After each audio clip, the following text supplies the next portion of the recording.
Control module communication bus off. Why would that have anything to do with anything?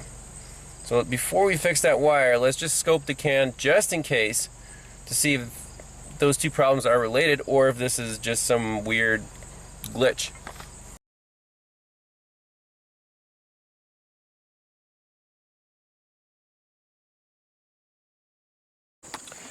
So at the DLC, I got Mr. Bob hooked up, pins 6 and 14 to the picoscope.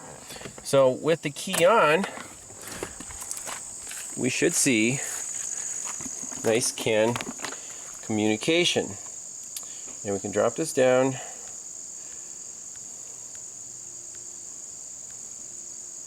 Now does that look good?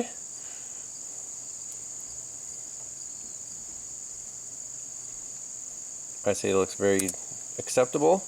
We can even drop down the voltage scales here.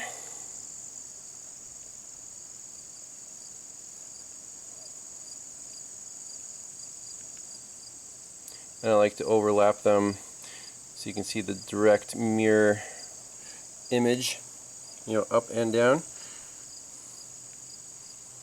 So let's I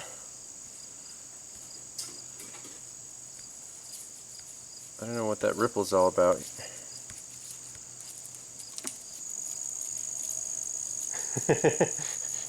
Diagnostic dog is here to help.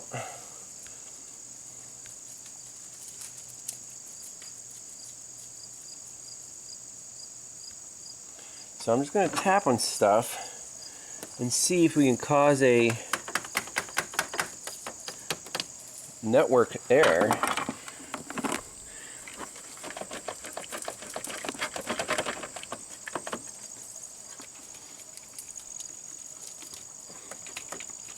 Again, if those codes set at the same time when I wiggled the harness, and that's the only issue,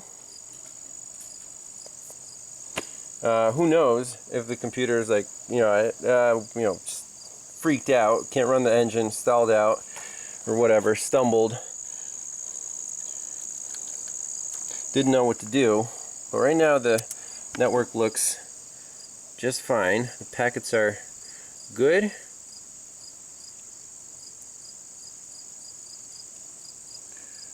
Now you can see here at this time base we can actually jack up the number of samples, and then if you zoom in you'll see a much better resolution, because these signals are very, very fast. That's a little better. Alright, quick resistance measurements on pin 6 and 14. 63 ohms. We're good. So let's fix that wire and try to recreate the fault, clear all the codes out, should be good to go.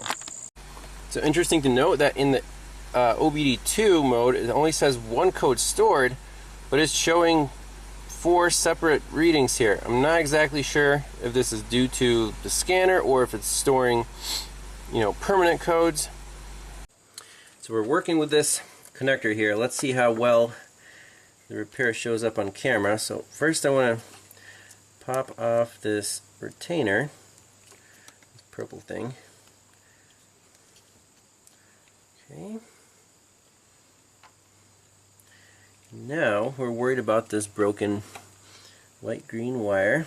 Okay, so we'll pop off the rear retainer as well. That's for the weather packing.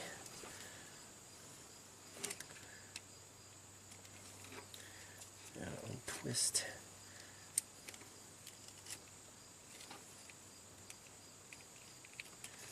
Can even take it out. Okay.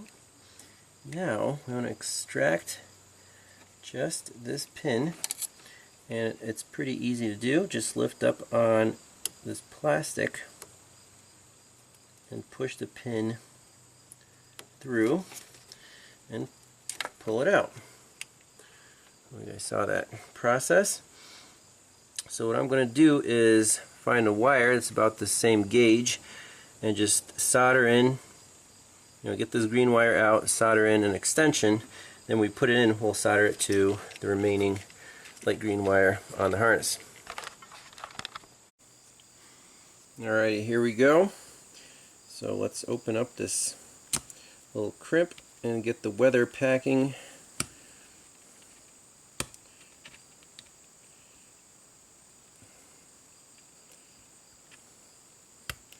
removed. Okay, there's the weather packing right there. Now with the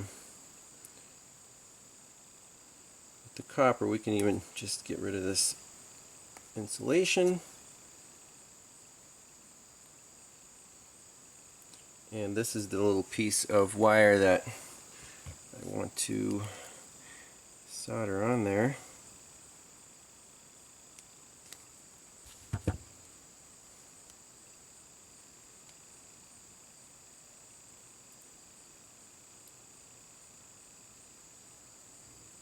So put the weather pack on there, and this will go right through.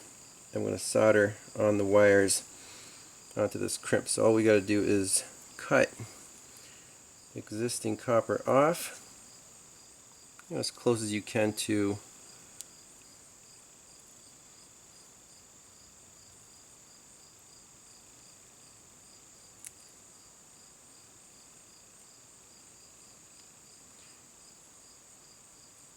you can also just twist it off. It'll just break off like that.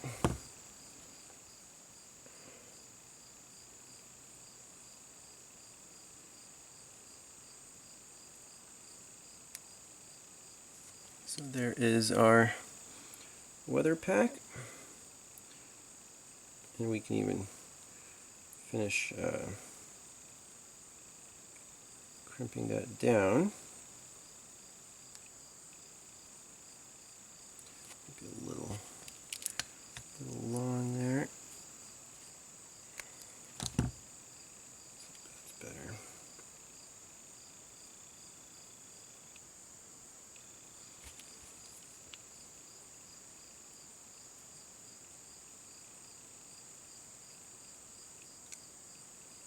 Perfect.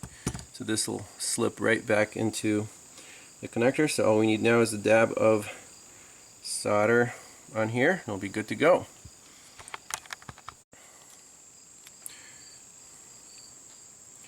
TS100 soldering iron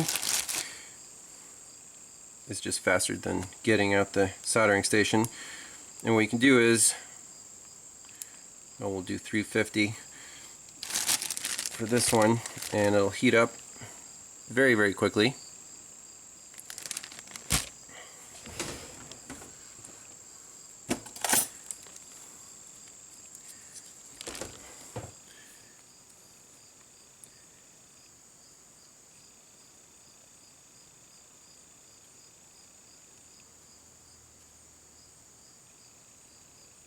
Basically just flow that solder right in.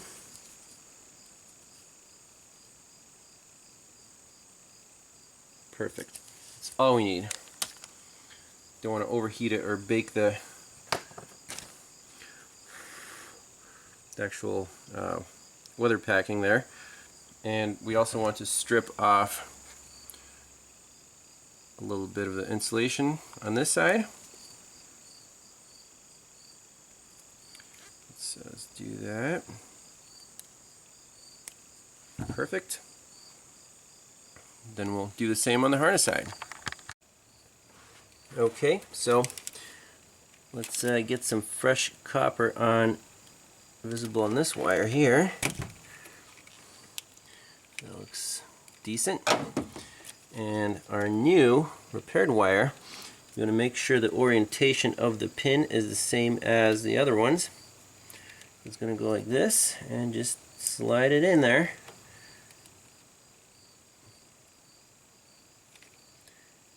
Nope. Like so. It should go in very nice and easy and clip in. You see the weather pack is right where it needs to be, and now we have a nice wire. So we can clip that in and install our little weather pack retainer. Perfect. So now we just get a little bit of shrink wrap and solder one more wire together. Should be good to go. Alright, here we go. Last wire connection.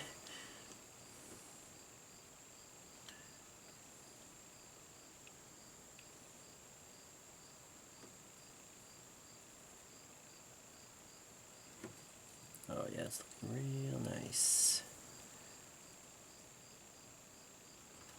Okay, I like it.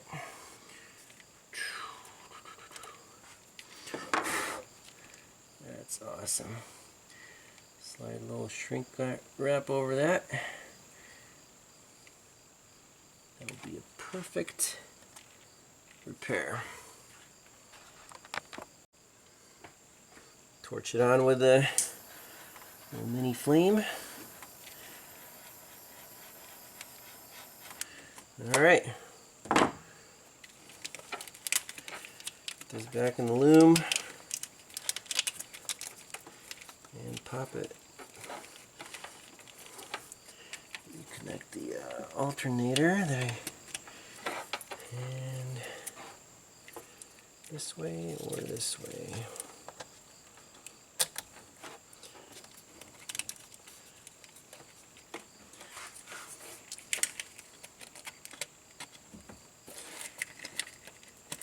Okay.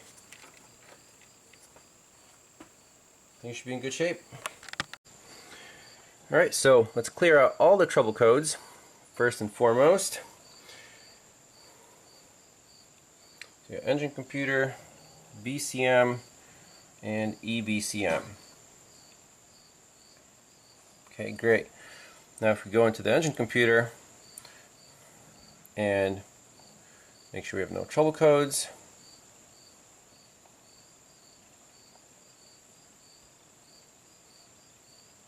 Okay, and go to our data stream, we should see the correct map signal on there. So intake manifold pressure, let's do mass airflow and map sensor.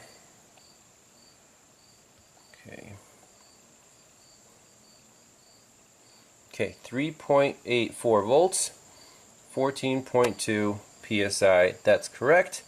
We can do a little wiggle check, make sure everything's good. Excellent. So let's take the car for another spin. Verify no codes returned. So I think that one wire that wasn't, see, if it was broken completely, the car wouldn't have these weird symptoms where we saw a crank no start, we saw a stumble, because it was seeing some kind of signal. That's why I set the 106 performance code, not circuit code, because there was still some continuity. Like one strand was still passing some, some current through. Pretty crazy. Same location as the other Malibu. That just blows my mind. But it was a different wire.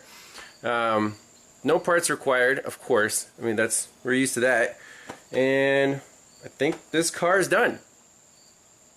I know the owner won't believe me, but I'm like, hey, your car's fixed. Pick it up next day. Take it for a spin, make sure nothing weird happens, and should be in good shape. Alright, so car drives great. No more codes or stumbling or anything. The only thing I'm a little worried about is the other codes that the customer reported, like the TPS codes. I think there's a generator code, the code salad, if you will. We obviously addressed the 106 and 107 map performance and the symptoms of sometimes it's a crank no start, sometimes it stumbles and stalls. When you turn that AC on, the load changes, the engine shifts, vibrates a little bit, and that harness, this map signal gets misreported and the computer just gets confused. So that one wire explains a lot of the symptoms and those two codes. However, what about everything else? Well, we won't know until we test drive the car some more. I do see a brand new throttle body on here, by the way. I forgot to mention that. So, you know, maybe just like the other Malibu, it had TPS codes, and then the owner like, oh, needs a throttle body, and they actually fixed it.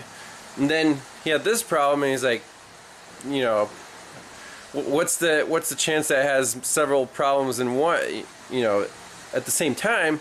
Well, with a Chevy, that's actually not that uncommon, especially at, you know, over 100,000 miles.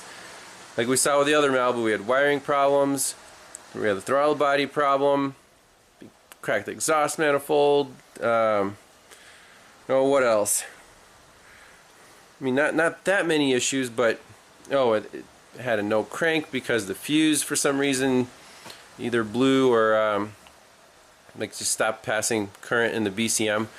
So stuff like this with these Malibus, they just little problems here and there, but they can get annoying because they do prevent you from driving. They can, you know, make you stall out and leave you stranded. Also, ignition coils, that's a common issue here. VVT solenoids, you just keep going down the laundry list. But that's it for now. If the car does anything weird again, or I'll call the owner up and get a more detailed history in the vehicle, we'll get an update. But thanks all for watching. We'll see you next time. Bye-bye.